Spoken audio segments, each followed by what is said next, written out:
بوڑھوں سے زیادہ احتیاط کرنی چاہیے۔ اللہ کے خاص فضل جن لوگوں پر ہوتے ہیں نا، وہ بڑے خاص لوگ ہوتے ہیں، بڑی محدود سی جماعت ہوتی ہے کہ جو نفس کی اس گندگی سے گزر چکے ہوتے ہیں، نفس کی اس گندگی سے گزر چکے ہوتے ہیں۔ ورنہ بڑے بڑے لوگ پارسائی اور جبہ دستار کے اندر بھی اس گناہ کے اندر شدید ترین مبتلا ہوتے ہیں۔ تو بہت زیادہ احتیاط چاہیے خاتمہ ایمان کے لیے۔ تو نگاہ کی حفاظت بہت زیادہ ضروری ہے۔ نگاہ کی حفاظت، یہ جو موبائل ہے نا، میں تو کئی دفعہ سوچتا رہتا ہوں خدا جانے آپ لوگ کیا محسوس کریں گے، اور جو عورتیں سن رہی ہیں وہ بھی سن لیں خوب طریقے سے۔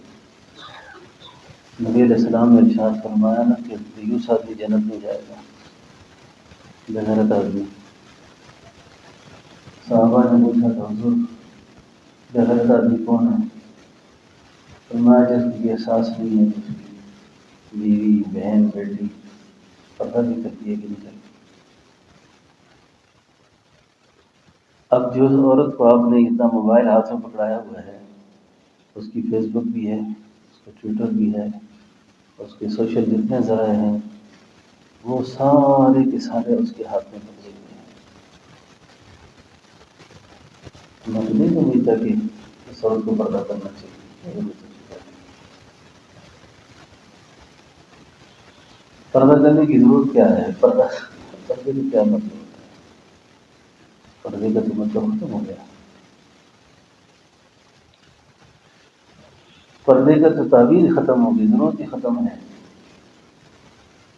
کہ جس آدمی کے ہاتھ میں غیر محرم دن رات کو دیکھتی ہے، پردے کا تو مطلب یہ کہ نہ دیکھے کسی کو نا۔ نابینا صحابی جس کے بارے میں امہات المؤمنین میں غالباً حضرت سیدہ حفصہ رضی اللہ عنہا اندھا ہے، فرمایا وہ اندھا ہے، آپ تو اندھی نہیں ہیں۔ وہ نابینا ہے، آپ تو نابینا نہیں ہیں۔ تو کئی دفعہ ہم اس طرح کی چیزوں میں نا اچھے اچھے دیندار لوگ ملوث ہیں۔ تو پوری خواتین سے بھی خاص طور پر میں کہتا ہوں، خاص طور پر عورتوں سے یہ بات کرتا ہوں کہ مردوں میں تو اکبر نے کہا تھا نا کہ چند بیویاں جو تھیں میں نے ان سے پوچھا کہ پردہ کیا ہوا؟ انہوں نے کہا کہ مردوں کی عقلوں میں پڑ گیا، مردوں کی عقلوں میں پڑ گیا۔ مرد کی عقل پہ پردہ ہے، کئی ساری وجہ ہیں۔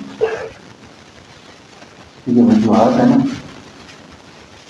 بعض نے بے غیرتی کا پردہ ڈالا ہوا ہے، بعض مجبور ہیں، اولاد کے حق میں، خاندان کے حق میں، رشتوں کے حق میں مجبور ہیں۔ اگر وہ اپنے گھر کے اندر ایسا ماحول بنانے کی کوشش کریں گے تو پہلے تو بیوی آدمی مانتی ہے۔